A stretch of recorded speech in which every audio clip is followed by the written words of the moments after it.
The suburbs can be a scary place. The quiet and seemingly peaceful neighborhoods can sometimes be the living place of the very worst of secrets. Your neighbors all seem to keep to themselves, but the lonely old man across the street may just be hiding something sinister only a few feet away from where he waters his lawn. After all, the scariest of things are often found in the least likely of places, which is partially what makes them scary in the first place. And in the case of 2007's Disturbia, nothing will send you into a deeper spiral of fear and paranoia than being trapped in close proximity to a neighborhood boogeyman. And what's worse is, no one believes you. I can't believe you actually buying this guy's bullshit. What after what you just bullshit, pulled? Mom. If you ask me, Disturbia is a horror film masquerading as a psychological thriller. It stars Shia Labeouf as Cale, a suburban teenager who's just been placed under house arrest after assaulting his Spanish teacher. See, Cale is on a path of destructive behavior after losing his father in a car accident months ago, leaving he and his mom, played by Carrie-Anne Moss, to pick up the pieces and attempt to move on. But when Cale's boredom leads to a nasty habit of spying on his neighbors, he begins to suspect the sweet old man living next door of being a monstrous serial killer. This leads Cale, his BFF Ronnie, and his new squeeze, a new neighbor named Ashley, to investigate the disappearances of local women while also doing their best to adhere to Cale's house arrest parameter. No, it's fine. I'm fine. It's hurt. I'm green.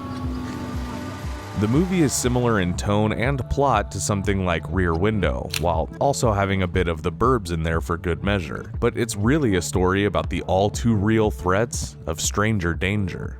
Who may, in point of fact, be a cold-blooded killer from Texas. Right. DJ Caruso has stated that Disturbia is loosely based on Hitchcock's Rear Window and really leans into the themes of voyeurism, which, according to writer Christopher Landon, he kind of already was in real life. He began thinking about what he would do if he were under house arrest and how he may find himself becoming invested in the personal and unseen lives of his neighbors as a result of his boredom. And as such, he wrote the story more to reflect what a kid on house arrest might do, as opposed to spending the story's time on blood and guts. See, rather than focusing on the crimes of the suspected killer, Mr. Turner, the film instead stays focused on Cale and his growing anxiety as he unravels the truth. It forgoes the stabbing and gore and on-screen kills for more heart-pounding and breathy slow burn that forces you to sit with your suspicion. It tries to contrast the pleasant and unassuming suburban safe zone against the dark and twisted reality of the story. She just wouldn't stop blaming you for killing your dad. And to make matters worse, Cale being on house arrest makes him sort of a sitting duck when Turner begins to suspect Cale and his friends of spying on his personal affairs. The character of Cale is kind of your classic Shia Labeouf mid-2000s kid, but with enough layers to feel somewhat interesting. The character is clearly angsty, and Labeouf portrays that entitled, punk-ass teenage role pretty seamlessly. But Cale also has insecurities and crippling pain and guilt inside of him that makes him like a bit of a tragic hero. He's basically a good kid going through a hard time. Now, what makes him interesting to me is that he's almost like the boy who cried wolf. His mom, his caseworker, the police, even at times his own friends, have grown to doubt Cale and hold his behavior in the past against him. Look, Cale, I'm sorry you're a felon, but this is not a vacation. This is sad because Cale really only felt fully accepted and understood by his late father, so his anger and lashing out comes from him not knowing how to communicate what he's feeling. But then when Turner starts harassing Cale and his friends, and Cale finally decides to say something, nobody will believe him. It's f***ed. Wrong. Just wrong. The true horror of this movie isn't in the few and far between acts of violence that we see from the villain, but instead we're firmly taken back to our childhood and the feeling of being afraid and helpless with nobody there to hear you out. Shia Labeouf took preparing for this role seriously, with a commitment to portraying what the mind of a 17-year-old kid on house arrest might be like, even stating that it was similar to prison and there was a torture to having the temptations of the outside world but being confined to your home. It's also been said that Shia was free to improvise lines in his scenes to make sure that the teenage dialogue sounded authentic. As a result, the characters do indeed feel like teenagers in this movie. There's a genuineness to just about every character in this movie, actually. Right? It's cohesive. It matches the whole story.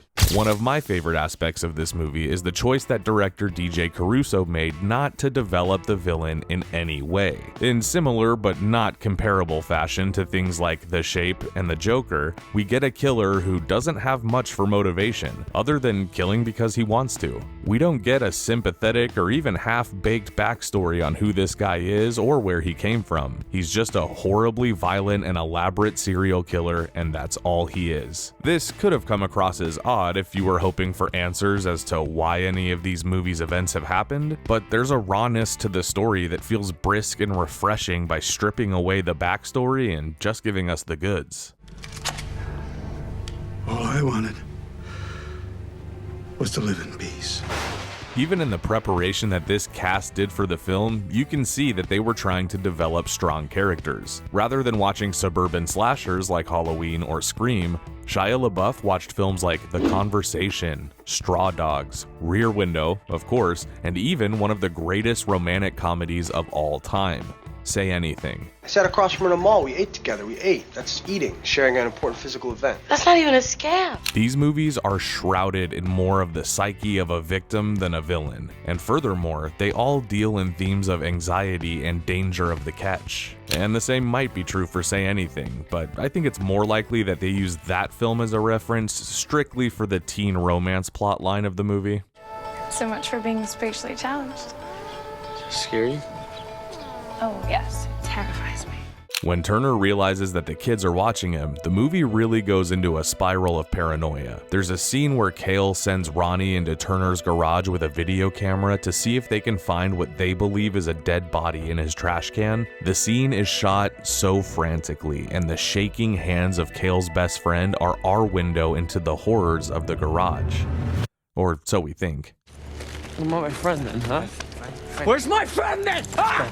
Come on. The movie plays it off by revealing that the dead body was actually just a dead deer that Turner had accidentally ran over. This is really the turning point of the movie. See, the cops come to the rescue when the deer incident goes down, and now Cale's credibility with the police and his mom are completely destroyed. And everything that's happened this past year, it's a miracle they didn't just take you away.